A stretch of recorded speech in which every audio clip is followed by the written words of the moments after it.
Bismillahirrahmanirrahim. Assalamu alaikum. I hope my students are doing great today. In the last lecture, we started discussing about the strategies in the operational planning process, and we really discussed a great deal about how to make policies and how to do the strategic decisions about certain products, certain projects that a company intends to start off in the future. If you remember, let me take you to the overview of the chapter. Last lecture overview, we did discuss the industry and the competitive situation analysis.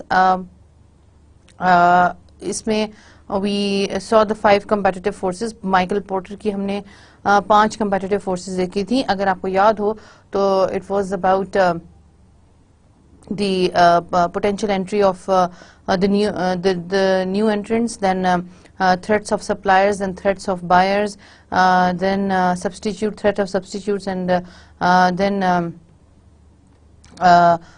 threat of like the competitive forces. So ये 5 forces हमने discuss की थी,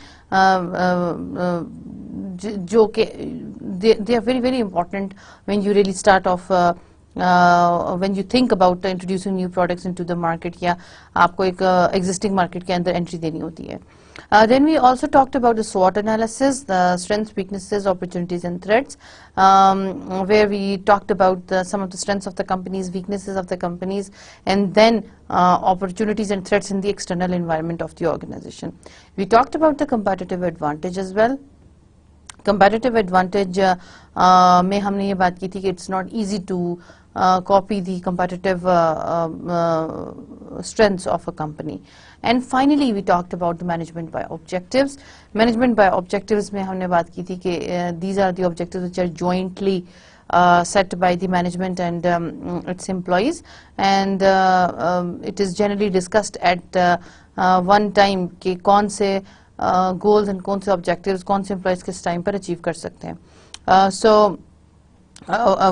Because it is jointly set among the top, middle and lower management, and lower management also sets it in accordance with the lower management. So these all objectives are set according to the mutual agreements of more or less every employee of the company. Every employee इसलिए बोल रही हूँ कि हर level inclusive होता है, तो जो managers होते हैं उनको ये पता होता है कि कौन से की पोटेंशियल एम्प्लॉयज इस पूरे प्रोसेस में शामिल होंगे. So they tend to include those people in the planning process. वो म्यूचुअल एग्रीमेंट्स होते हैं, और फिर अगर आप अपने गोल को अचीव नहीं कर पाते या गोल सेटिंग में आपको कोई प्रॉब्लम होता है, तो then you really are considered as lagging behind in the performance. आप की परफॉर्मेंस अप्रेजल ऑटोमेटिकली इसके साथ हो रही होती है. You are not suppose to ditch off, you are not suppose to lay back या अपने परफॉर्मेंस के स्टैंडर्ड से दूर रहना इस प्रोसेस में आपके लिए पॉसिबल नहीं होता. थोड़ा सा टफ होता है, लेकिन इसके साथ ऑर्गेनाइजेशन की इम्प्रूवमेंट बहुत ज़्यादा हो जाती है. ओके, कॉर्पोरेट लेवल स्ट्रेटेजी, यहाँ आके हम थोड़ा सा स्टॉप हो गए थे. आज के लेक्चर में सबसे ज़रूरी जो टॉपिक है वो ये स्ट्रेटजीज को डिस्कस करना ही है. मेरा आपको मशवरा ये कि प्लीज़ इन स्ट्रेटजीज को अच्छे तरीके से समझिएगा, क्योंकि बहुत आसान है लेकिन हर स्ट्रेटजी का अपना एक अलग मकसद है. So you really need to distinguish the grand strategies from the growth strategies. ठीक है, ग्रैंड जरा ग्रेट ऊपर के लेवल की स्ट्रेटजीज होती हैं, ग्रोथ उसका एक पार्ट है, और आगे से ग्रोथ की कुछ सब कैटेगरीज होती हैं जो हम स्टडी करेंगे. अभी आपको आगे की पिक्चर में बेहतर समझ में आएगा कि ये स्ट्रेटजीज कैसे एक दूसरे के साथ इंटर रिलेटेड होती हैं. Let's start talking about the grand strategies. अगर आपको hold on, let me show you this figure, इससे बेहतर समझ में आएगा. सो अगर आप देखें तो ग्रैंड स्ट्रैटेजीज टॉप पे होती हैं. ठीक है, ग्रैंड स्ट्रैटेजी होती है जिससे कंपनी का पोर्टफोलियो या ऊपर का कॉर्पोरेट लेवल की स्ट्रैटेजीज डिजाइन होती हैं. कहाँ ग्रो करना है, बंद करना है, टर्न अराउंड करना है, रिट्रेंचमेंट करना है, या कॉम्बिनेशन ऑफ स्ट्रैटेजीज अडॉप्ट करना है, ये ऊपर के लेवल की स्ट्रैटेजीज होती हैं. ठीक है, इसमें देयर आर 4 स्ट्रैटेजीज जो कि यहाँ डिस्कस की गई हैं. एक ग्रोथ है, एक स्टेबिलिटी है, एक टर्न अराउंड एंड रिट्रेंचमेंट है, और एक कॉम्बिनेशन है. यही सारी पिछले की स्लाइड पर भी डिस्कस हुई थी, लेकिन मैं यहाँ आपको थोड़ा सा डिटेल में समझाऊंगी कि इसको कैसे एक्सप्लेन किया जा सकता है। फिर जब हम इन ग्रोथ स्ट्रेटजीज पर आएंगे, जो ग्रोथ ये पहली स्ट्रेटजी, इसकी फर्दर स्ट्रेटजीज भी हैं, इस पर मैं आपको एक दूसरी स्लाइड पर समझाऊंगी कि how to remember the strategies या इनका बेसिक पर्पस क्या होता है। So let's start. ग्रोथ पहली एक ग्रैंड स्ट्रेटजी है, ठीक है। एक कंपनी है, सिंपल टू अंडरस्टैंड, एक कंपनी है, अभी आजकल के हालात में उसने आगे के क्या डिसीजंस लेने हैं, क्या वो आगे बढ़ना चाहती है। ग्रोथ का मतलब होता है कि ऐड करे, चीजों को अपने पोर्टफोलियो में ऐड करे, प्रोडक्ट्स का नंबर बढ़ाए, मार्केट्स का नंबर बढ़ाए, मार्केट सेगमेंट्स और बढ़ाए, नंबर ऑफ प्रोडक्ट्स बढ़ाए, प्रोडक्ट के ब्रांड्स बढ़ाए, ये ग्रोथ है, ठीक है। आगे ग्रो करना, चीजों को एक्सपैंड करना इज कॉल्ड द ग्रोथ। इसमें ग्रोथ में aggressively expand, companies tend to aggressively expand the size of the company, ठीक है। आज आप एक यूनिट बना रहे हैं, कल आप अपनी ब्रांच खोल लें, फिर ब्रांच के बाद अब आप अपनी ज्योग्राफिकल एक्सपेंशन कर दें, किसी और मार्केट में चले जाएं, या आज आप एक चीज किसी एक सेगमेंट के लिए बना रहे हैं, कल किसी और सेगमेंट के लिए आप बना रहे हैं, राइट। मर्दों के लिए बना रहे हैं तो औरतों के लिए बना रहे हैं, ये मार्केट सेगमेंट्स होते हैं। इसके बारे में भी हम डिटेल में डिस्कस करेंगे, लेकिन ग्रोथ का ओवरऑल मतलब ये होता है कि you actually expand the number of the items that you are selling, number of the portfolios that you are discussing, number of the products, number of the branches, number of everything that is included in the company's portfolio. Then is the stability. Second इसकी approach है stability की। Stability में ये होता है कि you remain the same और grow very slowly. Stability एक डिसीजन होता है जिसमें आप कहते हैं कि I want to be stable. Stable का मतलब ये होता है कि ना मैं ग्रो करना चाह रहा हूँ फर्दर, ना ही मैं रिट्रेंच करना चाह रहा हूँ। आई मीन आप जहां हैं आप वहीं रहना चाहते हैं, सिंपली जैसा परफॉर्म कर रहे हैं उसी नंबर ऑफ प्रोडक्ट्स, उसी नंबर ऑफ ब्रांचेस, उसी नंबर ऑफ एम्प्लॉयज के साथ आप आगे उसी तरह चलना चाह रहे हैं। आप कोई नया डिवीजन ओपन नहीं करना चाह रहे, आप उसी को मेंटेन रखना चाह रहे हैं, अपने स्टेटस को के साथ चलना चाह रहे हैं। If you read it over here, so it's remain the same और grow very slowly. I mean 100% stability का मतलब ये नहीं होता कि आप बिल्कुल ही स्टैग्नेंट हो जाएं, यू ग्रो सो स्लोली कि वो इतना रियलाइज नहीं होता, ठीक है। सिंपली आपका अगर 100 प्रोडक्ट्स बन रही हैं तो आप 115-150 बना लें अगले दिन, क्योंकि मार्केट की डिमांड ज्यादा हो गई। डिमांड सप्लाई के हिसाब से आप थोड़ा सा ग्रो ज्यादा कर जाते हैं, कम कर जाते हैं, but it's generally not included in the pure aggressive growth strategy, right. तो स्टेबिलिटी एक वो है जिसमें you want to maintain the pace that you have been following for the past maybe few years या few months. उन पिछले सालों से जो आप करते आ रहे हैं आप वही करना चाह रहे हैं। आप कोई चेंज नहीं चाह रहे अपने बिजनेस में, आप कोई नया जगह नहीं एक्सप्लोर करना चाह रहे, जहां है वहीं रहना चाहते हैं, ठीक है। थर्ड वन देखिए, टर्न अराउंड एंड रिट्रेंचमेंट। ये वो स्ट्रैटेजी होती है जिसमें टर्न अराउंड होता है कि आप कंपनी को एक नए सिरे से एक उसका स्टाइल खत्म करके बिल्कुल नए तरीके से उसको जिंदा करते हैं, राइट। आपका कंपनी का कम बैक उसको बोलते हैं कि आपकी कंपनी चल रही है, बड़े अरसे से है ना, इतनी स्लो और इतनी उसकी मोनोटनी हो गई मार्केट में कि नोबडी रियलाइजेस कि आपकी कंपनी मार्केट में इवन एग्जिस्ट भी करती है, ठीक है वो जरूर, लेकिन उसका कोई खातिर ख्वाह असर नहीं हो रहा लोगों पे, कोई खास आप लोगों के ऊपर उसके इंप्रेशन नहीं डाल रहे, राइट। तो आप क्या करते हैं कि उसको जिंदा करते हैं एकदम, आप उसमें हलचल लाते हैं, you really bring like lots of innovations in the products, आप एग्रेसिव मार्केटिंग कैंपेन चलाते हैं, आप सेल्स लगाते हैं, आप लोगों को अट्रैक्ट करते हैं, आप लोगों को रिमाइंड कराते हैं कि हम हैं इस मार्केट में। सो ये इसको टर्न अराउंड बोलते हैं, कम बैक होती है ये। और रिट्रेंचमेंट होती है यू कट बैक।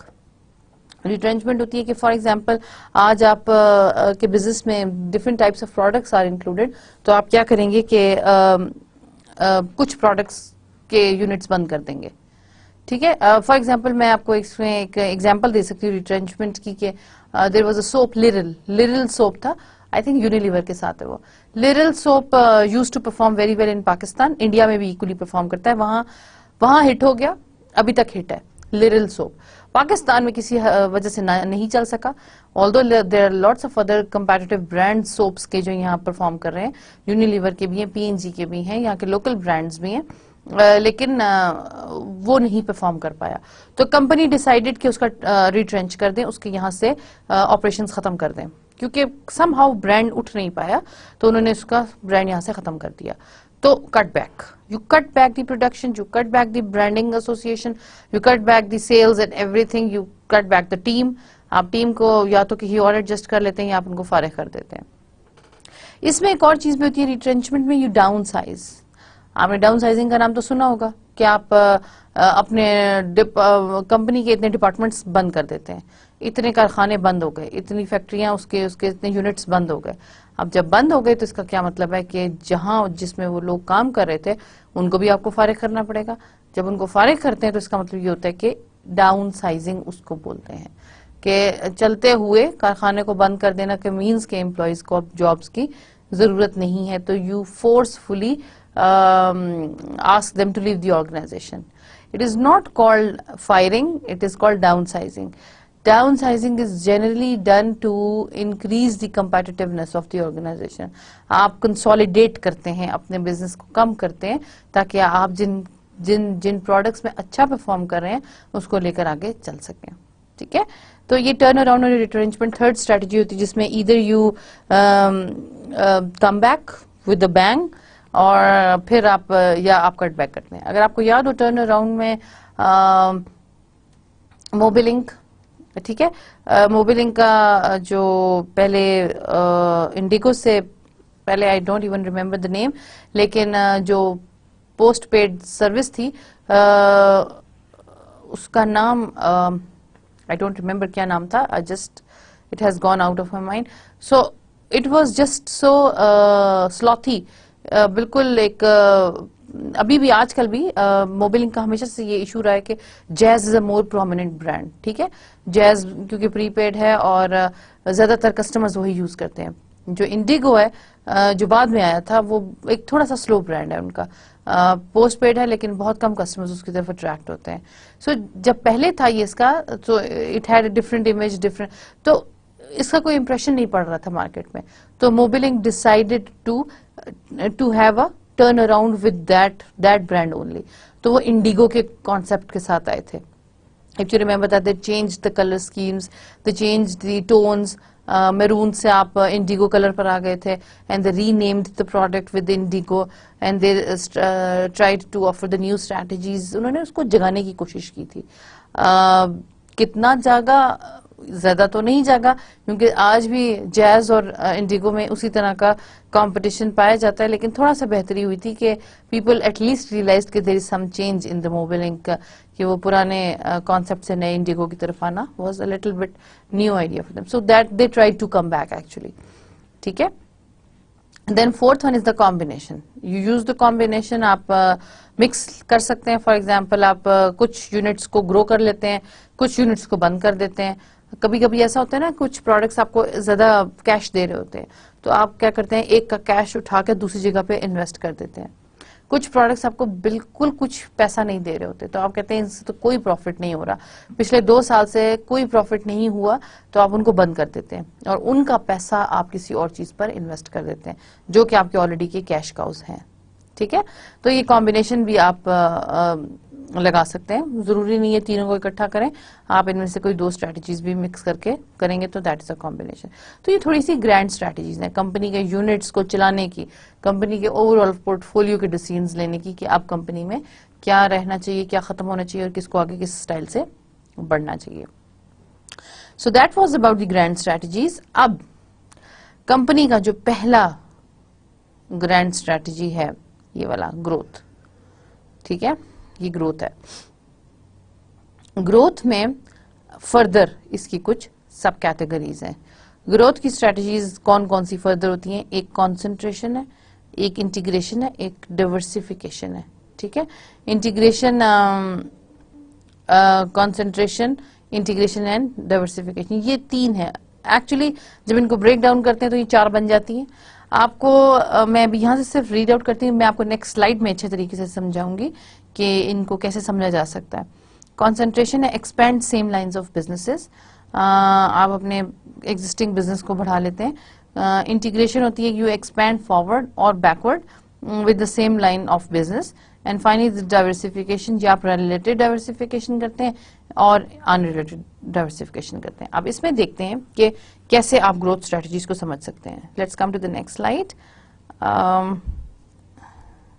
ड्रॉ करके बताऊं तो प्रॉबेबली आपको बेहतर समझ में आएगा।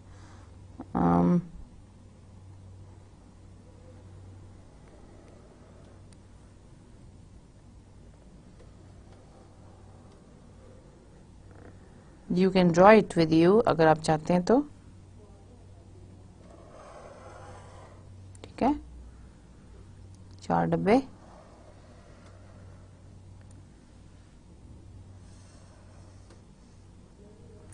ओके। एक तरफ आपकी प्लॉट होती है प्रोडक्ट,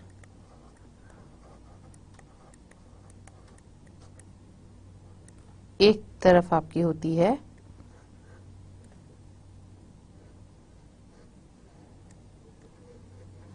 मार्केट, ठीक है, ओके, ठीक है। ये इसको कर दें एग्जिस्टिंग,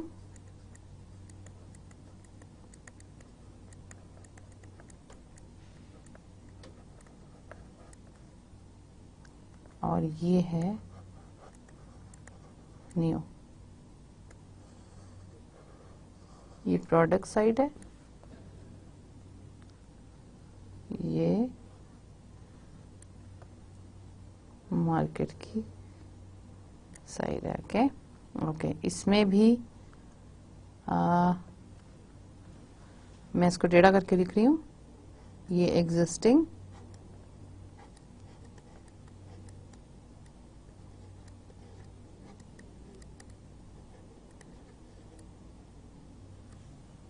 और ये न्यू,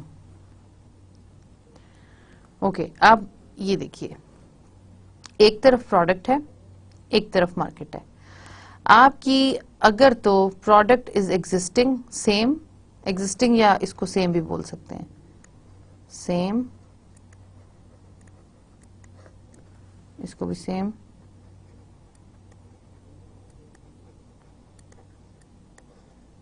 ठीक है।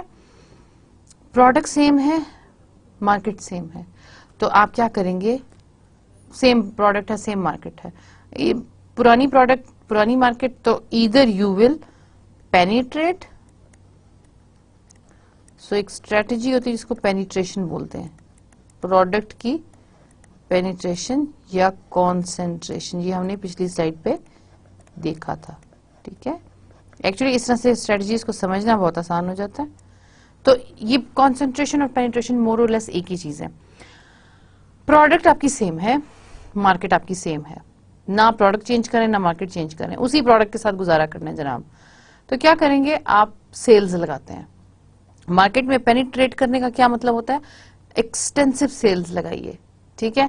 अब आप बाटा और सर्विस पे देखें, सेम मार्केट होती है, सेम प्रोडक्ट होती है, लेकिन ह्यूज सेल्स लगाते हैं वो, 50% ऑफ, 15% ऑफ, 40% ऑफ, ताकि सेल्स बढ़े हैं, उससे लोग अट्रैक्ट होकर आते हैं, अच्छा जी सेल लगी हुई है, let's go and by the shoes, shoes खरीद लेते हैं, तो इट मीन्स कि सेल्स बढ़ती हैं उनकी, ठीक है। पेनिट्रेट कर रहे हैं, लोगों को अट्रैक्ट कर रहे हैं, उसी मार्केट में फर्दर अंदर जा रहे हैं। कंसंट्रेशन भी मोर और लेस वही है कि सेम एग्जिस्टिंग बिजनेस और एग्जिस्टिंग मार्केट के साथ आप उनको उन्हीं चीजों पर कंसंट्रेट कर रहे हैं, कोई नई चीज आप नहीं निकाल के ला रहे। ये देखिए, अब प्रोडक्ट नहीं है और मार्केट आपकी सेम है, तो ये मार्केट पुरानी, प्रोडक्ट नहीं है, तो इसको बोलेंगे प्रोडक्ट डेवलपमेंट,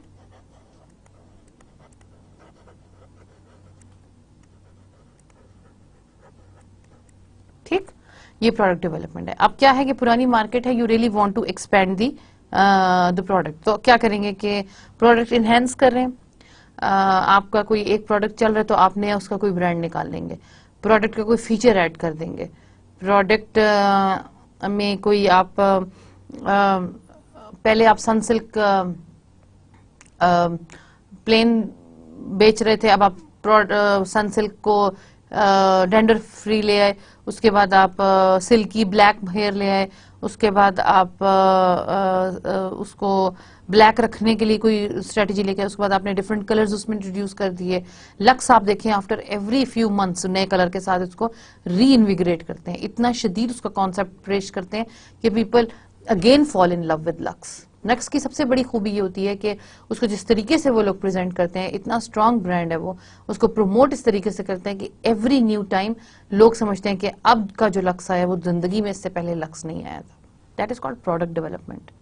प्रोडक्ट के फीचर्स ऐड करना, प्रोडक्ट के अंदर नए कलर्स ऐड करना, और इसके अलावा सेम मार्केट है, वही लोग हैं, वही सब कुछ है, वही अब की ज्योग्राफिकल डिस्पर्शन है, लेकिन प्रोडक्ट को नया करके लाते हैं, बार बार नई शक्ल देते हैं, नए एड्स बनाते हैं, नए बीच में एंकर्स डालते हैं, नए सेलिब्रिटीज लाते हैं, नए एम्बेसडर्स डालते हैं, तो people again fall in love with the brands, with the lux, और उसको खरीदते हैं वो। ठीक है, तो ये बात है कि इसके अलावा भी प्रोडक्ट डेवलपमेंट का ये भी मकसद होता है कि आप अगर फॉर एग्जांपल आप प्रोडक्ट में एक अगर आप फॉर द टाइम बिंग आप सिर्फ सोप में अभी आपने देखा होगा पीछे सोप में थे, तो बहुत सारे जो सोप के प्रोड्यूसर्स हैं वो हैंड सोप पर आ गए, हैंड वॉश पर आ गए।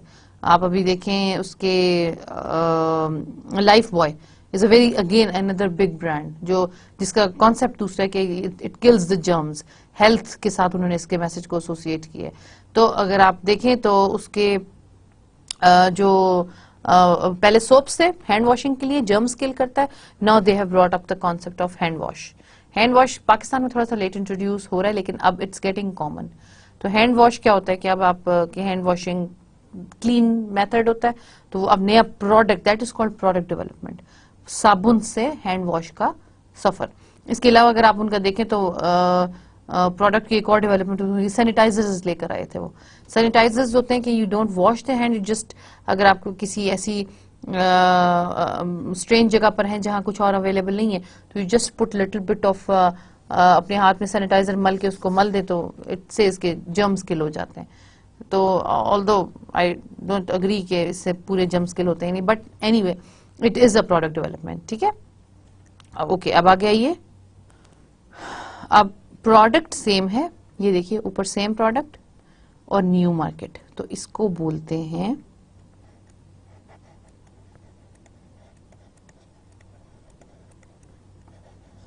Market development. ओके, अब क्या हो रहा है, प्रोडक्ट सेम है आपकी, मार्केट्स नहीं एक्सप्लोर करेंगे आप, नई मार्केट की, ये देखिए नई मार्केट, नई मार्केट की तरफ निकल जाएंगे आप। ये नई मार्केट, नई मार्केट दो तरीकों की होती है, एक तो ज्योग्राफिकल होती है, मैं यहां लिख देती हूं, एक ज्योग्राफिकल आपकी डिस्पर्जन है, एक ज्योग्राफिकल मार्केट है, ज्योग्राफिकल, बस मैं ज्योग्राफिकल ही लिख रही हूँ, और दूसरी आपकी होती है मार्केट सेगमेंट। ठीक है, ये दोनों आपकी नई मार्केट्स होती हैं, दोनों का फर्क मुख्तलिफ है, मैं आपको समझाती हूँ अभी। ओके, ज्योग्राफिकल मार्केट डेवलपमेंट ये होती है कि आज आपका प्रोडक्ट पहले उन्होंने पिंडी इस्लामाबाद में इंट्रोड्यूस करवाया, ये पहले पिंडी में, ये पहले इस्लामाबाद में इंट्रोड्यूस करवाया, वहां हिट हो गया, तो now you want to enter into Pindi's market. Pindi Islamabad में हिट हो गया, now you want to enter into some other Peshawar related area. आहिस्ता आहिस्ता आप मार्केट को बढ़ाते जाते हैं, आज जहां है कल यहां भी लॉन्च कर देंगे, वहां भी लॉन्च कर देंगे, वहां भी लॉन्च कर देंगे। कई मार्केट्स ऐसी होती हैं जिस पर आप अभी भी जाएंगे तो आपको कुछ ब्रांड्स नहीं मिलते किसी चीज के, इवन विद इन पाकिस्तान। कुछ चीजें लाहौर में अवेलेबल है, पिंडी इस्लामाबाद में नहीं अवेलेबल, क्योंकि लाहौर की मार्केट इज ह्यूज मार्केट, बहुत बड़ी मार्केट है। पिंडी इस्लामाबाद की इतनी बड़ी मार्केट शायद उनके उसके नजदीक नहीं है। तो बहुत सारे कुछ ऐसे ब्रांड्स होते हैं जो वहां इंट्रोड्यूस हुए होते हैं, यहाँ नहीं होते। तो अगर वहां एक चीज हिट हो गई, you really want to develop the market. आप अक्सर देखते हैं बहुत ज्यादा ये जो चेन्स हैं, फूड की चेन्स हैं, ये एक जगह से दूसरी जगह आराम से मार्केट डेवलपमेंट इनकी होती है। फॉर एग्जांपल नैंडोज, नैंडोज की सबसे पहले इट वाज ओपनड इन लाहौर, लाहौर से हिट हुआ तो इस्लामाबाद मूव कर गया, कराची में भी है। सो मार्केट डेवलपमेंट इसको बोलते हैं, this is called geographical market development. दूसरा ये मार्केट का सेगमेंट है, मार्केट सेगमेंट का मतलब ये होता है कि आप एक चीज मार्केट का सेगमेंट चेंज कर रहे हैं। आपने एक प्रोडक्ट बनाई है जो कि पहले बड़ों के लिए थी, अब आपने मार्केट सेगमेंट चेंज किया, अब आप बच्चों के लिए बना रहे हैं, तो बच्चों को टारगेट करेंगे। टारगेट मार्केट आपकी बदल जाती है, बच्चों को टारगेट करके उनके लिए वो चीजें बनाएंगे, उसी को हैवीली एडवर्टाइज करेंगे। तो क्या होता है, सेम प्रोडक्ट है लेकिन थोड़ा सा सेगमेंट चेंज करने से वो इस्तेमाल करनी शुरू कर देते हैं। बहुत ही इसकी एक recent example fair and lovely की है। Fair and lovely again is a great brand of I think P and G, Procter and Gamble का बहुत हिट ब्रांड है। It was for females only earlier, now it is offered for the males as well. So you can see the market segment उन्होंने change कर दिया। उनको लगता है कि मेल्स के लिए भी जरूरी है, तो they have brought up the idea of introducing fair and lovely for the males as well. Strange idea but still they are doing that. Okay, ये हो गया। अब चौथे कॉन्सेप्ट पर आइए, new market and new product. So इसको बोलते हैं डाइवर्सिफिकेशन।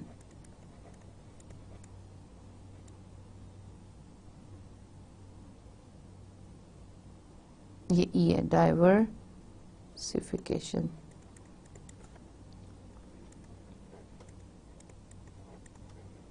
ठीक है, अब इसमें दो टाइप्स हैं। एक है रिलेटेड डाइवर्सिफिकेशन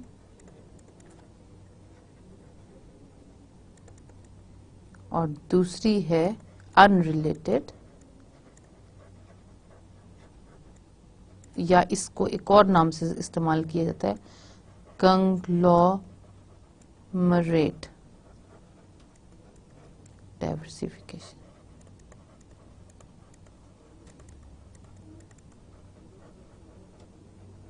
ठीक है,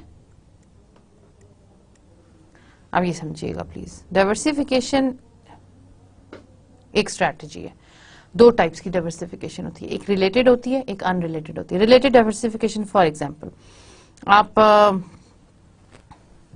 नेस्ले की एग्जांपल ले लीजिए। नेस्ले अगर बना रहा है टी वाइटनर दे रहा है, तो नो सॉरी, अगर Nestle was in milk, dairy products में, राइट, तो उसकी रिलेटेड डाइवर्सिफिकेशन मैक्सिमम क्या होगी, किसी फूड के बिजनेस में जाना, क्योंकि Nestle is associated with the food brands. ठीक है, तो नेस्ले हमेशा अगर डाइवर्सिफाई करेगा तो रिलेटेड डाइवर्सिफिकेशन उसकी क्या होगी, फूड का कोई और सेक्शन स्टार्ट करेगा। अभी उसका डेयरी प्रोडक्ट्स है, दूध, दही, then tea whiteners, then butter, then cereals. तो ये क्या है, उसके सारे खाने के प्रोडक्ट्स हैं। उसके अलावा भी बहुत सारे उसके ब्रांड्स हैं, कुछ आइसक्रीम्स हैं उसकी नेस्ले की, वो भी हैं, जूसेस हैं नेस्ले के। तो ये सब क्या है, ये ईटेबल्स हैं सब। ठीक, अगर आप कहेंगे कि वो साबुन बनाना शुरू कर दे, that does not fit with Nestle at all. Nestle कभी भी साबुन की तरफ नहीं आएगा, और अगर नेस्ले साबुन की तरफ आता है तो that will be called unrelated diversification, क्योंकि नेस्ले की खास बात है कि वो एसोसिएट करता है अपने आप को डेयरी प्रोडक्ट्स के साथ। पीएनजी और यूनिलीवर के साथ ऐसा केस नहीं है। पीएनजी एक्चुअली और यूनिलीवर थोड़े से फूड के बिजनेसेस में भी हैं, लेकिन साथ कुछ थोड़े से डिफरेंट, लेकिन still they are not called unrelated diversification, क्योंकि एफएमसीजी में यहां एक नाम लिखती हूं, फास्ट मूविंग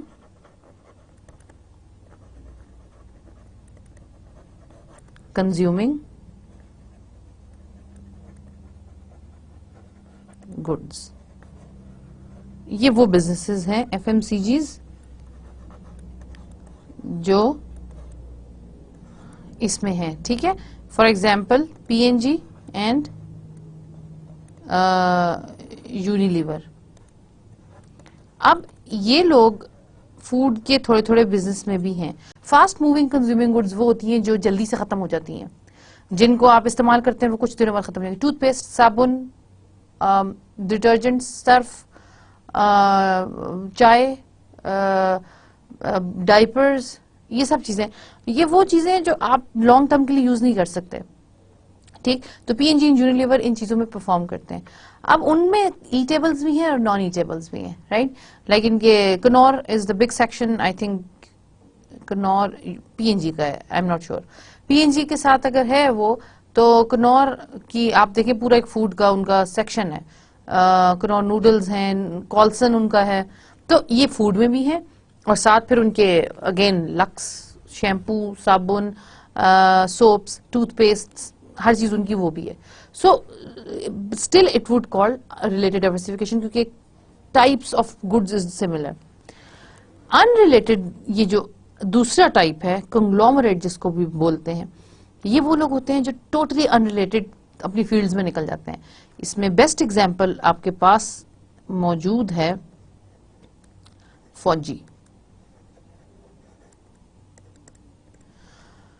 फूड्स भी हैं, फर्टिलाइजर भी है, बैंक भी है शायद, सीमेंट भी है, ये सब क्या है, टोटली किसी का किसी से कोई रिलेशनशिप नहीं है।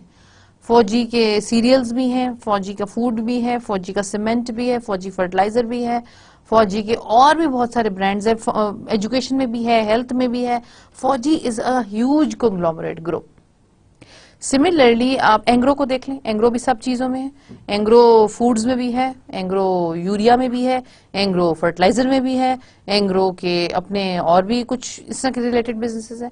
That is called unrelated diversification, कि आप एक टाइप ऑफ बिजनेस से छलांग मार के किसी टोटली अनरिलेटेड जिसमें आपको कोई आइडिया नहीं है। अब देखें, ये जो मैंने आपको एफएमसीजी प्रोडक्ट्स का बताया, इन सब की मार्केट रिसर्च, इनकी प्रोडक्शन, मार्केट डेवलपमेंट, वैरायटीज देना, प्रोसेस मोर और लेस सिमिलर है। ठीक है, एक शैम्पू और सोप, डिटर्जेंट और मे बी कनौर को डेवलप करना, मार्केट करना, इनको ट्रांसपोर्ट कराना, मेथड्स मोर और लेस सेम है सबके। ये हैं ये I mean there are lots of Fauji किस किस में है, मैंने भी आपको बताया कि सीमेंट का काम इज टोटली डिफरेंट, फर्टिलाइजर बनाने का काम is totally different from the food business, food business is totally different from fertiliser.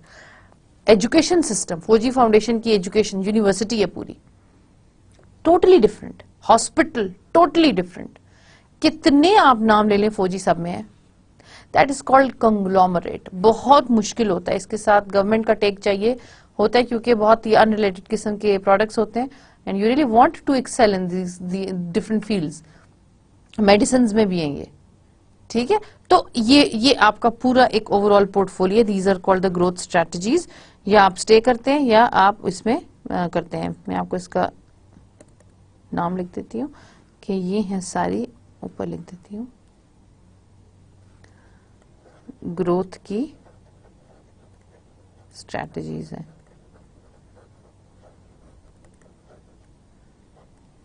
Okay, अब एक और डिस्कशन हुई थी पीछे इंटीग्रेशन की।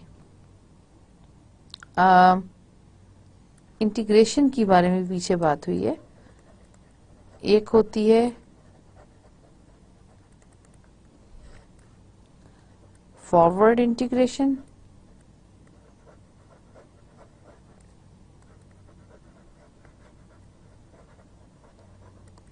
और एक होती है बैकवर्ड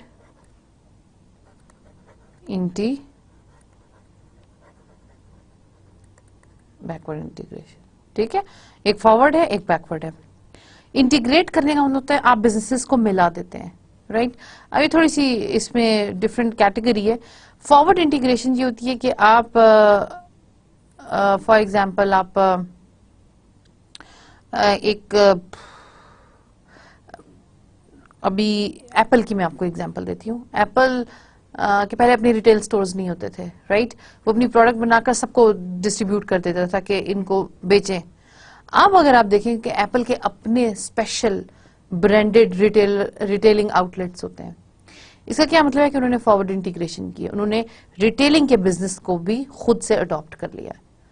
तो आप supplier, distributors, wholesalers, suppliers and in सब चेन में आप किसी अगर आगे की चीज को खरीद लेते हैं तो that is called forward integration. अगर आप पीछे के सप्लायर्स को खरीद लेते हैं तो that is called backward integration. For example इसमें सप्लायर्स शामिल होते हैं। बाइंग, बाय ना करें या आप स्टार्ट कर दें, और स्टार्टिंग सप्लायर्स, ठीक है।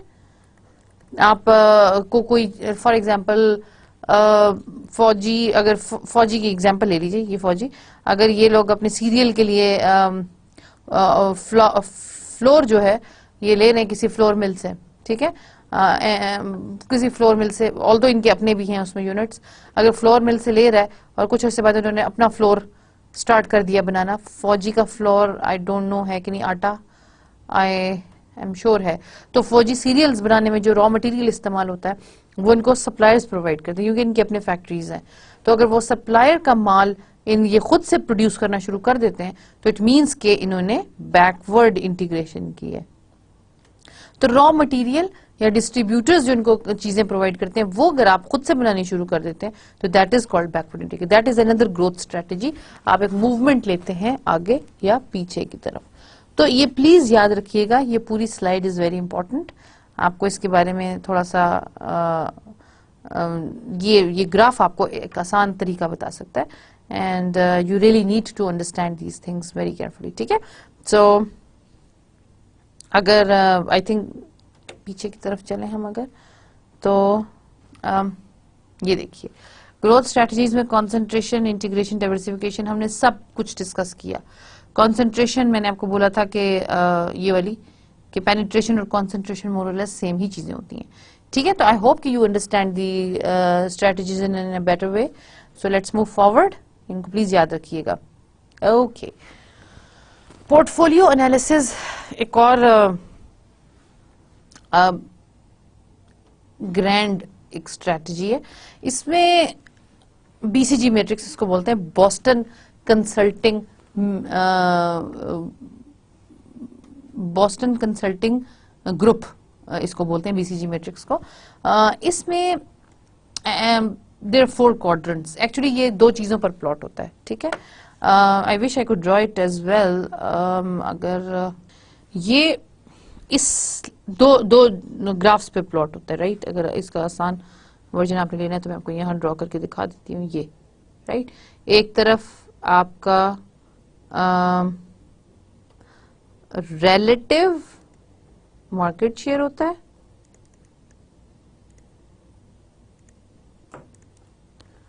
और ये रिलेटिव मार्केट शेयर है, और दिस टाइप आपकी यहां मार्केट ग्रोथ है। ये आपको इसमें नजर भी आ रहा है। मैं आपको एक बता रही हूं कि 2 ग्राफ हैं, उसके अंदर ये लोग प्लॉट करते हैं, ठीक है। ये एक ग्राफ है, इस एक्स एक्सिस पे आपका रिलेटिव मार्केट शेयर है यहां, ठीक है, और ये हमेशा इस डायरेक्शन में बढ़ता है, मतलब कि कम यहां होगा। मैं 0 तो नहीं कर सकती, लाइक 1 से लेकर 10 या ज्यादा, ठीक है। और ये आप देख रहे हैं कि ये वो ऊपर लिखा है उन्होंने, लो यहां होता है, हाई यहां होता है, ठीक है। तो this is towards the lower side. 1 की बजाय आप ये चीजें समझ लें तो ज्यादा बेहतर है।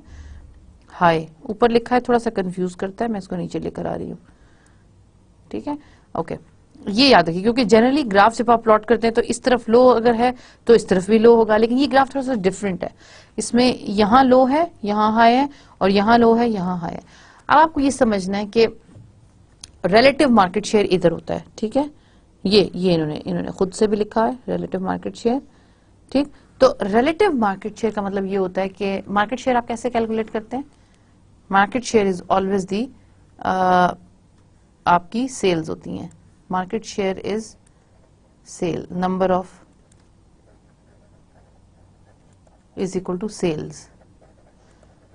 सेल्स जिसकी ज्यादा होंगी उसकी बेहतर होंगी। रिलेटिव होता है कि, ध्यान से सुनिएगा, रिलेटिव मार्केट शेयर होता है आपका market share versus another company. अब अगर 4 कंपनीज एक बिजनेस में हैं तो 100% मार्केट शेयर डिवाइड होगा। अगर एक कंपनी के पास 40% है और दूसरी कंपनी के पास 30% है, तो बाकी दो जो बच गई उसके पास 30% में 15-15%। तो रिलेटिव मार्केट शेयर हमेशा आपका दूसरी कंपनी के साथ बनता है। आप ये नहीं कहेंगे कि अगर उसका 40% है तो मेरा 60% होगा, नो। 40-60 में 60 में भी फर्दर 30% किसी और के पास है। तो रिलेटिव मार्केट शेयर का हमेशा ये मतलब होता है कि दूसरी कंपनियों के मुकाबले में आपका कितना मार्केट शेयर है। तो वो आप वहां प्लॉट करते हैं। आपको ये प्रोडक्ट अपनी ले लेते हैं, आप कहते हैं कि ठीक है जी, इस प्रोडक्ट का मार्केट शेयर मेरा इतना है, और ग्रोथ फिर ये होती है कि कितनी आपको लगता है कि इस मार्केट में आगे ग्रो करने का पोटेंशियल है, हम कितनी और प्रोडक्ट्स डाल सकते हैं, हम कितनी और मार्केट्स ग्रो कर सकते हैं। तो अगर आपको लगता है कि मार्केट ग्रोथ का फायदा है तो वो आप उस हिसाब से उसको प्लॉट करते हैं। ये जो है अब जो इस तरफ होती हैं चीजें उसको बोलते हैं कैश काउज। ये कैश काउ लिखा हुआ है, हमें अभी कुछ नजर से ही नहीं आ रहा, क्लियर नहीं है ज्यादा, मगर जिस प्रोडक्ट की रिलेटिव मार्केट शेयर हमेशा इसका हाई, ये हाई साइड पे है और इसकी मार्केट ग्रोथ लो से मिडिल की तरफ आती है, ये वाला यहां से मिडिल की तरफ आती है, तो इसको कैश काउज बोलते हैं। ये वो ब्रांड्स होते हैं जो हेवीली कंपनीज को पे कर रहे होते हैं। ग्रोथ का मतलब होता है कि मैच्योर हो चुके हैं, ठीक है, इतने मैच्योर हो गए हैं कि अब उन पे से सिर्फ आपने पैसा वसूली करनी है। ये बहुत सारी यूनिवर्सिटीज जो होती हैं, यूनिवर्सिटीज जब चल निकलती हैं तो उनके प्रोग्राम्स अगर चल निकलते हैं, पंजाब यूनिवर्सिटी को आप देख लीजिए, उनका रिलेटिव मार्केट शेयर भी थोड़ा ज्यादा है, और दूसरा ये कि ग्रोथ तो कुछ चीजों में नहीं है।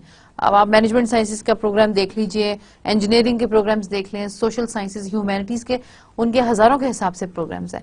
तो वो चल निकले तो अब उनमें ग्रोथ तो पॉसिबल नहीं है, तो उससे वो पैसा बना रहे हैं। और भी यूनिवर्सिटीज का यही हाल होता है। तो मैं आपको सिर्फ ये समझा रही हूँ कि इस तरह से आप ये यहाँ करके आप इनको cash cows are always giving you the money, ठीक है। इसका मतलब ये नहीं है कि वो डूब रहे हैं कुछ है, बट वो मैच्योर हो गए हैं और अब वो आपको पैसा दे रहे हैं, उस पर आपने काफी टाइम और इन्वेस्टमेंट और एनर्जी लगा चुके हैं आप। ये जो ऊपर के एंड के प्रोडक्ट्स हैं ये आपके थोड़े से स्टार्स हैं, इनको स्टार्स बोलते हैं। ये यहाँ स्टार्स लिखा हुआ है, ठीक है। स्टार्स वो होते हैं कि ग्रोथ बहुत ऊंची होती है इनकी, आगे बढ़ने का पोटेंशियल बहुत ज्यादा है और मार्केट उनकी रिलेटिव शेयर भी बहुत ज्यादा है, ठीक है। ये वो प्रोडक्ट्स होते हैं जो कंपनी को आगे इस्टेब्लिश होने वाले हैं। फॉर एग्जाम्पल अगर मैं आपको कहूं कि आईपैड्स या स्मार्टफोन्स आपके यहाँ इस क्वाड्रेंट पे आएंगे। यहाँ स्मार्टफोन अभी बहुत हाई ग्रोथ पे है, नए से नए फीचर्स डल रहे हैं इसमें, नए से नए फोन आ रहे हैं, फ्लैट स्क्रीन्स आ रही हैं, लाइट वेट आ रहा है। Relative market share company to company vary करेगा। आईफोन का अगर आप ड्रॉ करेंगे तो ऑब्वियसली वो टॉप पे है, या सैमसंग गैलेक्सी वो इस वक्त फिलहाल I think is at the top, तो उनका मार्केट शेयर रिलेटिव बहुत ज्यादा है बाकी कंपनीज की निस्बत, ठीक है। तो आप उनको यहाँ प्लॉट करेंगे और उनकी मार्केट ग्रोथ भी बहुत ज्यादा है, तो वो कंपनी के स्टार्स होते हैं। स्टार्स आर वेरी इंपॉर्टेंट, वो आगे इवेंचुअली आपके लिए बहुत ज्यादा आपको milk, you really need to milk that cow later on. अभी तो कैश काउज आपके ये वाले हैं।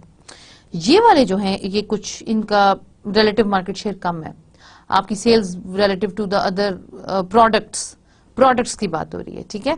एक प्रोडक्ट वर्सेज अनदर, ये जो रिलेटिव मार्केट शेयर की मैंने बात की थी ना, ये एक तो वन कंपनी वर्सेज अनदर और one product versus another product, दोनों होते हैं। क्योंकि प्रोडक्ट की आप कंपनी का पोर्टफोलियो एनालिसिस कर रहे हैं, ठीक है। तो कंपनी के पोर्टफोलियो में कौन कौन सी प्रोडक्ट्स हैं, किस पर इन्वेस्ट करना है, किसको निकालना है, तो रिलेटिव मार्केट शेयर जहां दूसरी मार्केट की कंपनीज के साथ मुकाबला करता है सेल्स में, वहां वो इसकी अपनी ही प्रोडक्ट्स के दरमियान भी मुकाबला इसका होता है। फॉर एग्जांपल मैंने आपसे थोड़ी देर पहले डिस्कस किया था कि लिरिल सोप नहीं चल पाया था, ठीक है। तो लिरिल डेफिनेटली उसका मार्केट शेयर उसका रिलेटिव यहां से आया होगा, और जब ग्रोथ एक सोप की कितनी होती है, कम होती है, तो ये जो फास्ट मूविंग कंज्यूमिंग गुड्स होती हैं ये ग्रोथ साइड पर बहुत ज्यादा नहीं होती हैं, ये मैच्योर होती हैं। लाइक सोप में आपने इनोवेशन तो नहीं लेके आनी, तो ये जनरली इस साइड यहाँ प्रिवेल कर रही होती हैं, मतलब मैं मार्केट ग्रोथ की बात कर रही हूँ, इधर बीच में होती हैं। तो अगर उसका मार्केट शेयर कम है और वो थोड़ी सी मार्केट ग्रोथ में नीचे आ रही है, तो डेफिनेटली उनके वर्सेस अनदर ब्रांड्स अगर उनका एक ब्रांड इधर है यहाँ ग्रोथ साइड पे या कैश काउ में, तो वो लिरल यकीनन यहाँ क्वेश्चन मार्क में। क्वेश्चन मार्क वो होते हैं जिसमें आप क्वेश्चन मार्क के पास ऑप्शन होती है कि वो यहां से यहां भी मूव कर सकते हैं और यहां से यहां भी मूव कर सकते हैं, इट डिपेंड्स। अगर तो रिलेटिव उनकी एक प्रोडक्ट के हिसाब से दूसरे प्रोडक्ट में उनकी वैल्यू बढ़ना शुरू हो जाती है तो वो यहां से यहां मूव कर सकते हैं। लेकिन जनरली ऐसा भी हो सकता है कि क्वेश्चन मार्क्स में अगर ग्रोथ उसकी कम हो गई, अगर उसकी डिमांड मार्केट में कम हो रही है, तो वो नीचे भी आ सकते हैं। ठीक है, और ये वाले जो लास्ट वाले हैं डॉग्स इनको बोलते हैं, ये वो होते हैं जो टर्न अराउंड या रिट्रेंचमेंट की स्ट्रेटजीज इनके ऊपर अडॉप्ट करने की जरूरत होती है। या तो आप उनको खत्म कर दें या आप उनको बिल्कुल कम बैक करें उनका नए तरीके से। ये वो चीजें हैं जो बिल्कुल खत्म हो जाती हैं आपको, क्योंकि मार्केट शेयर भी आपका कम हो गया उसमें और नीचे ग्रोथ भी कम हो गई। ग्रोथ मीन्स के आगे बढ़ने का पोटेंशियल नहीं है। मैं इसमें डेस्कटॉप अगर मैं बात करूं कि डेस्कटॉप्स मैं ये नहीं कह रही कि भी खत्म हुए हैं, desktops are still in use, very much use. अगर उनकी ग्रोथ कम हो गई तो चूंकि आगे लैपटॉप्स, आईपैड्स और इन लीन टेक्नोलॉजी का फैशन आ रहा है, तो अगर डेस्कटॉप आप देखें ना, मोटे वाले डेस्कटॉप्स तो निकल गए, छोटे छोटे बिल्कुल स्मार्ट जो आपके ये सीपीयूज होते हैं उसका ट्रेंड आ गया। तो अगर कुछ अर्से बाद फ्लॉपी डिस्क्स आप देख लें, बिल्कुल फ्लॉप होकर यहाँ तक पहुंच गई। पहले के जमाने में जब इंट्रोड्यूस हुई थी तो बहुत टॉप पे यहाँ ग्रोथ पे थी, फिर यहां से यहां मूव की क्वेश्चन मार्क पे, क्वेश्चन मार्क से नीचे आके डॉग्स बन गई और फिर मार्केट से बिल्कुल आउट हो गई। अब इनकी जगह किसने रिप्लेस कर ली? फ्लैश ड्राइव्स ने। फ्लैश ड्राइव्स के साथ अब आप अगर ड्रॉप बॉक्स के ऑप्शंस देखते हैं, ड्रॉप बॉक्स आपको ऑनलाइन फ्लैश ड्राइव्स प्रोवाइड करता है। वहां से अगर आप खरीद लेंगे तो इवेंचुअली आपका फ्लैश ड्राइव का बिजनेस भी, उम्मीद है अगर उसको ना संभाला गया तो वो भी क्वेश्चन मार्क बनकर वापस नीचे डॉग पर आ सकता है। तो कंपनी के अंदर की कौन सी प्रोडक्ट्स हैं, अब आप को अगर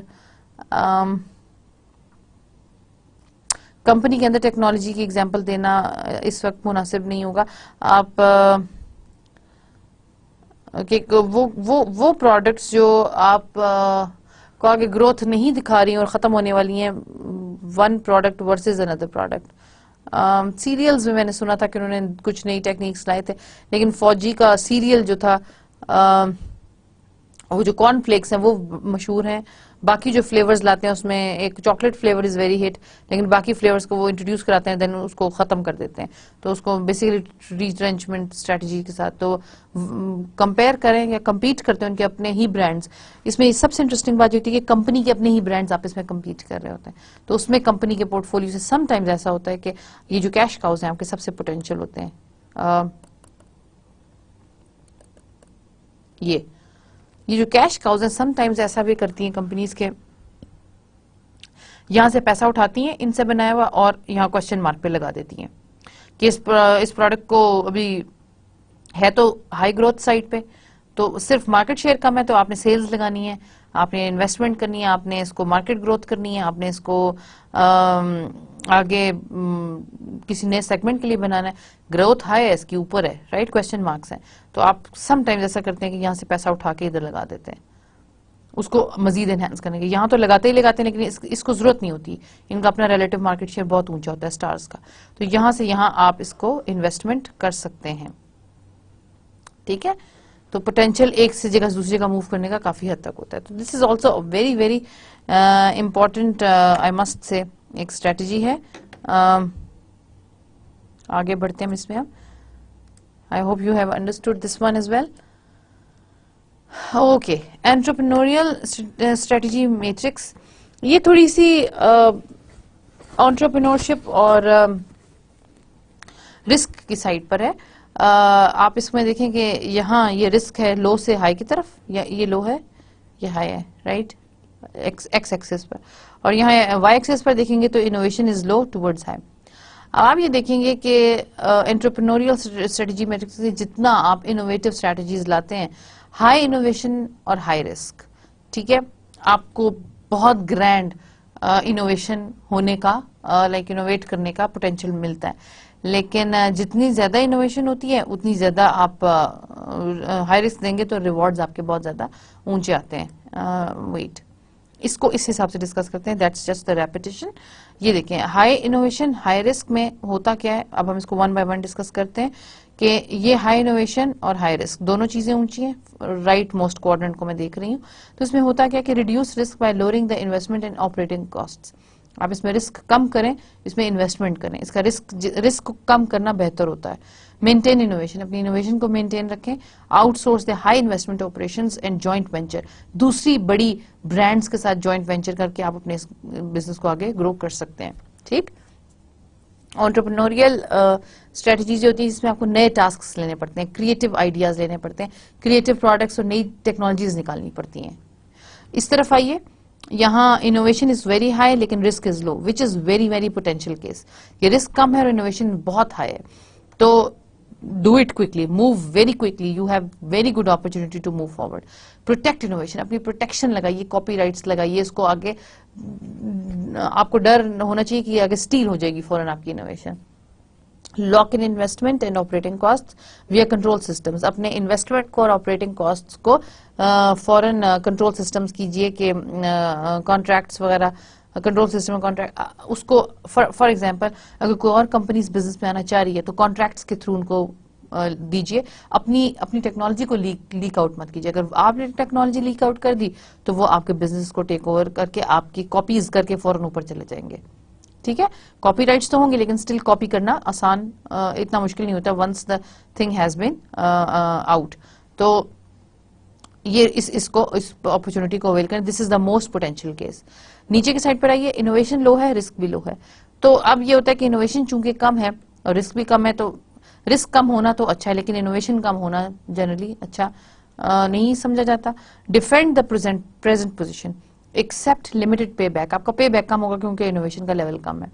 people will not be that much interested और लेस रिस्क लेस प्रॉफिट, ये आपको असूल आपको याद होना चाहिए। एक्सेप्ट लिमिटेड ग्रोथ पोटेंशियल, अगर आप इसको डिफेंड कर सकते हैं तो इनोवेशन के पोटेंशियल को बढ़ाइए, और लिमिटेड पे बैक है तो उसको एक्सेप्ट कीजिए। इसमें आपको थोड़ा सा उसी सस्टेन करना पड़ता है थोड़ी सी करंट पोजीशन के साथ। ये देखिए लास्ट क्वाड्रेंट, इसका रिस्क बहुत हाई है, इनोवेशन बहुत लो है, आपको इसकी जरूरत नहीं है एक्चुअली, ये सबसे लीस्ट वांटेड सिचुएशन होती है। You need to increase innovation at least, develop a comparative advantage, reduce risk, use risk high अच्छा नहीं है जबकि आपकी इनोवेशन भी कम है। Use business plan and objective analysis, minimize investment, इस पे कम इन्वेस्ट कीजिए please in comparison with your other products. Reduce financing cost है, फ्रेंचाइज कीजिए, अपने नाम को आगे सेल कीजिए रखे या किसी और का नाम यूज कीजिए ताकि आपको कम से कम रिस्क को कम करना इधर बहुत जरूरी होता है। ठीक है, तो पुराने नाम के साथ चलना जनरली रिस्क को कम करता है, अपने नाम के साथ नए इंट्रोडक्शन देना जनरली आपके लिए एक प्रॉब्लम क्रिएट कर सकता है। अबेंडन वेंचर, ये भी कर दें अगर आपको लगता है कि कोई प्रॉफिट मार्जिन नहीं है, इसमें ज्यादा नहीं है आपके पास मार्जिन आ रहा, अबेंडन इट, लीव इट, छोड़ दीजिए इसको। ठीक है, इसको वही पुरानी स्लाइड के मुताबिक डॉग्स बना दीजिए। जब आप नए प्रोडक्ट के साथ आते हैं, क्रिएटिव आइडियाज के साथ, तो इसमें रिस्क के एलिमेंट के साथ भी स्टडी करना बहुत जरूरी होता है। अडेप्टिव स्ट्रेटजीज होती हैं बिजनेस लेवल, अब आप नीचे के लेवल पर आ जाइए, वो ग्रोथ निकल गई, अब बिजनेस लेवल स्ट्रेटजीज बनती हैं।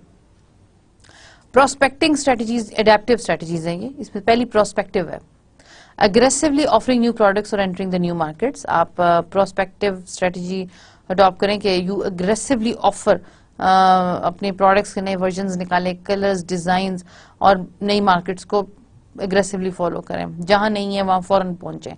डिफेंड होता है, अपने प्रोडक्ट को डिफेंड कीजिए। Staying with the present product line market and maintain और इंक्रीज द कस्टमर, वही बात है ना, अभी आप उसमें जो ग्रोथ के बाद की स्ट्रेटजीज हैं वो मोरलेस यही एक्सप्लेन कर रही हैं जो हमने भी पीछे समझ ली हैं।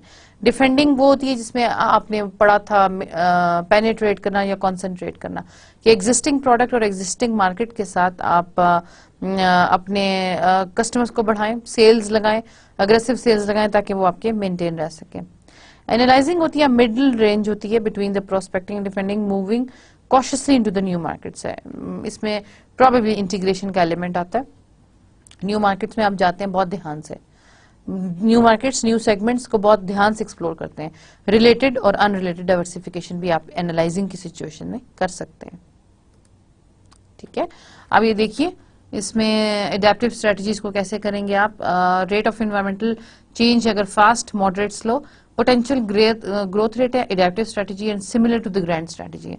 ये ग्रैंड स्ट्रेटजीज तो हमने पढ़ी थी, ग्रोथ, कॉम्बिनेशन, स्टेबिलिटी, ये आपको याद होनी चाहिए।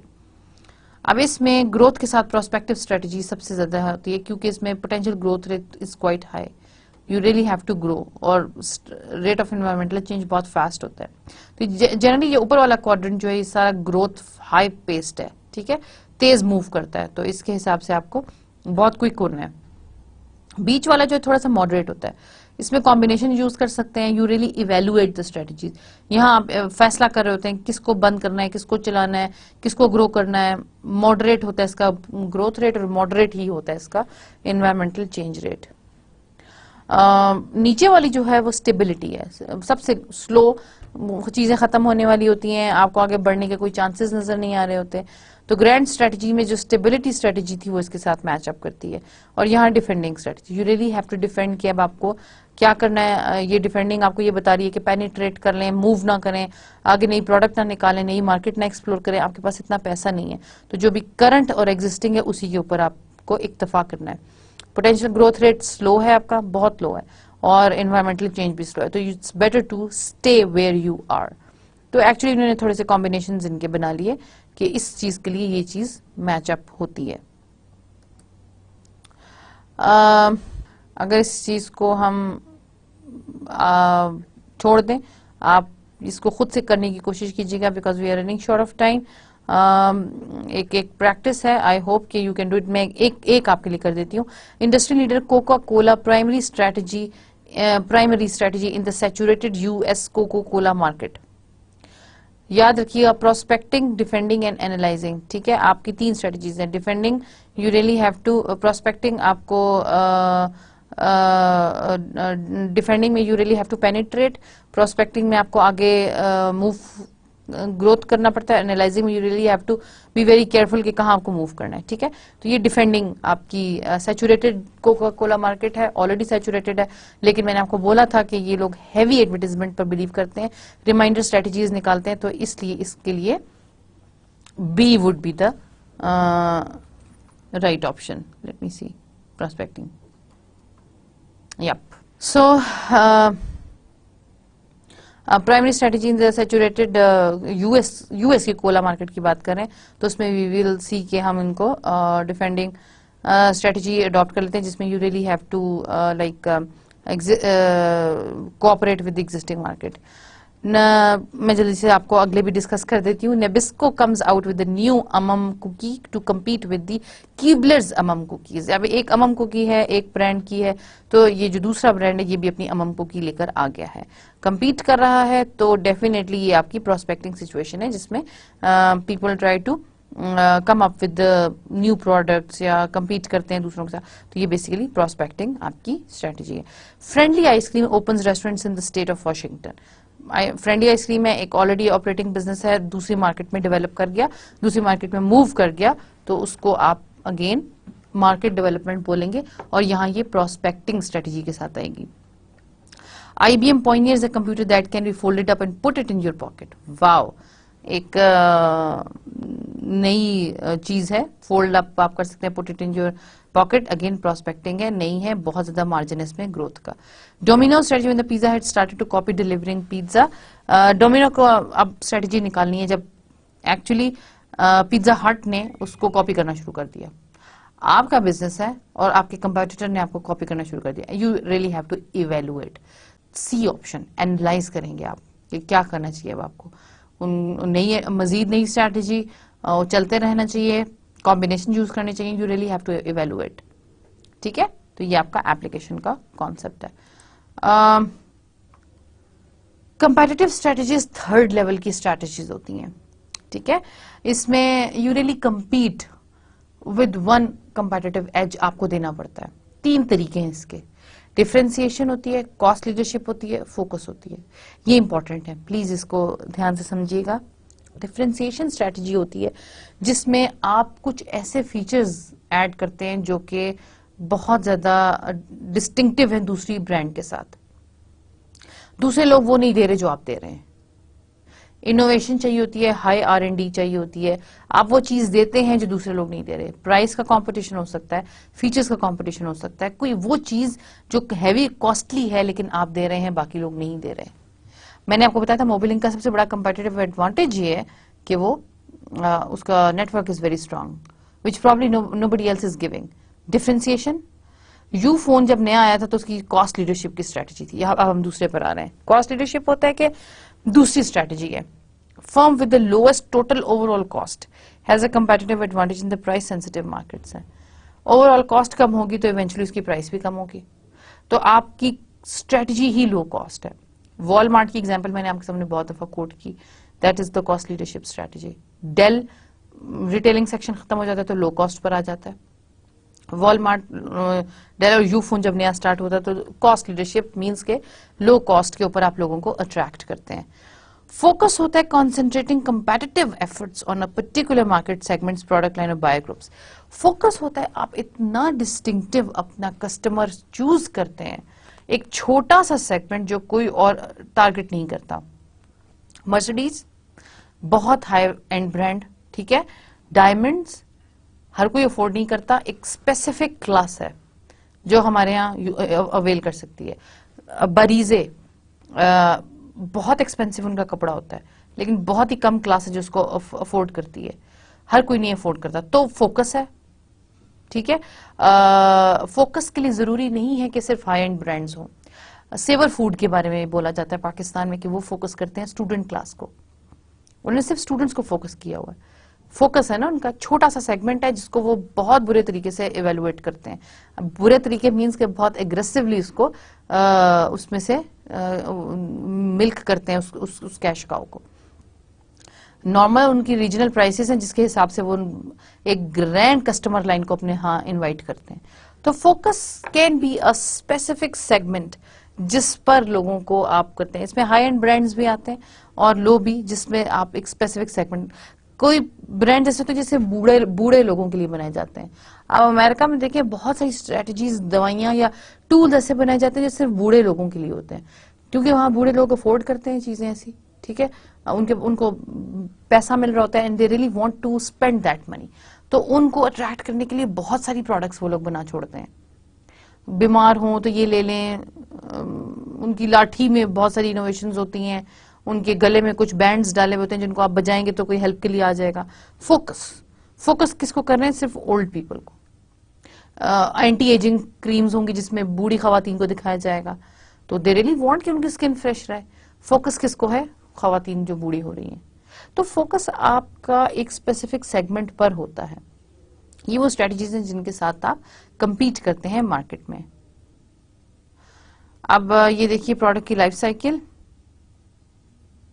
प्रोडक्ट की लाइफ साइकिल में हमेशा प्रोडक्ट का एक इंट्रोडक्शन स्टेज होता है, ठीक है। You introduce the product, then आप देखिए सेकंड, उस पर पैसा बहुत लगता है जब आप प्रोडक्ट को इंट्रोड्यूस कराते हैं।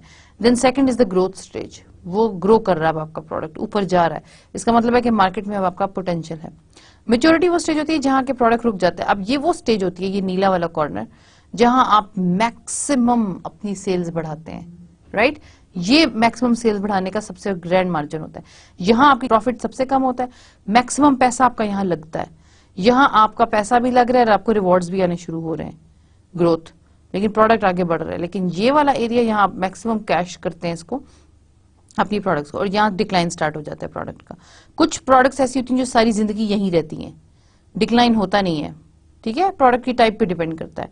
तो डिक्लाइन स्टेज होता है जब आपका प्रोडक्ट खत्म हो गया।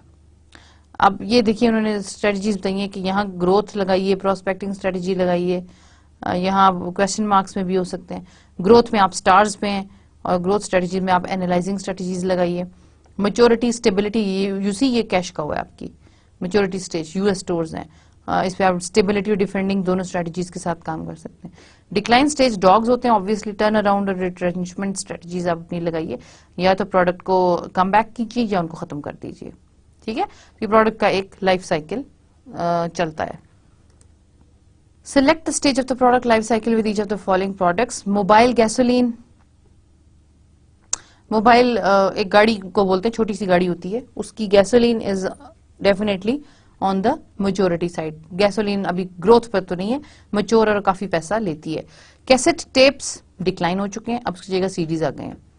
Home carpeting rugs majority side पर हैं, उन पे कोई इनोवेशन नहीं है, कुछ भी नहीं है, तो इसलिए ग्रोथ पे तो नहीं है कि अब आगे प्रोडक्ट बढ़ेगा, मेजोरिटी साइड पे है। Cellular telephones very high growth. अब आप देखेंगे smartphones, different type of cameras, light weight, her innovation इसमें निकल रही है, तो they would be on very high growth.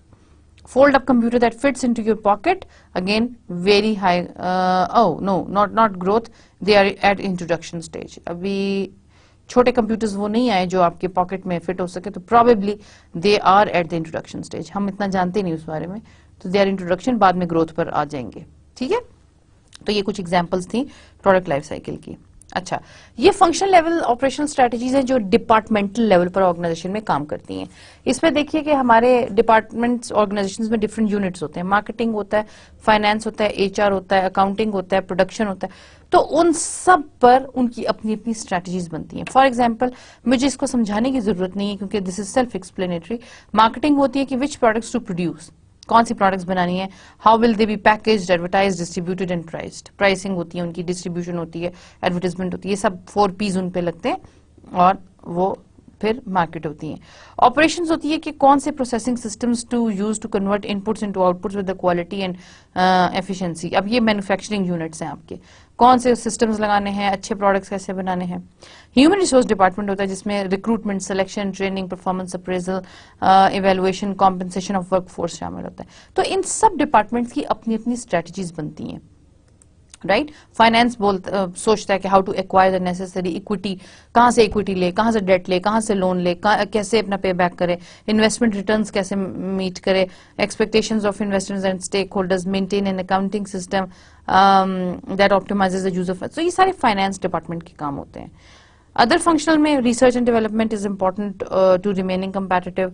और भी होते हैं डिपार्टमेंट्स जिसमें आप के हिसाब से लाइक प्रोडक्शन ऑपरेशंस मोर और लेस सेम होता है, लेकिन और लाइंस निकलती हैं इसमें, जितने डिपार्टमेंट्स आपको चाहिए होते हैं। क्वालिटी इंश्योरेंस डिपार्टमेंट्स होते हैं जिनका काम ये होता है कि जितने भी काम हो रहे हैं डिपार्टमेंट में, पूरी ऑर्गेनाइजेशन में, उन सबकी क्वालिटी को रिकॉर्ड और मेंटेन करें।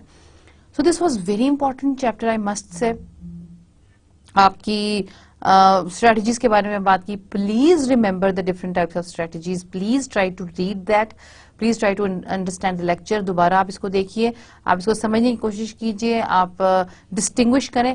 रेपिटेशन है, कुछ टर्म्स एक दूसरे के साथ मैचअप होती हैं, लेकिन they are not difficult to understand. फिर डिफरेंट लेवल्स की स्ट्रेटजीज को समझना आपके लिए बहुत जरूरी है, ठीक है। तो with that I am finishing today's lecture. Inshallah, next time we will meet with a new topic, with the new types of lecture. So by then, you take care, and I'll see you in the next lecture. Inshallah. Allah Hafiz.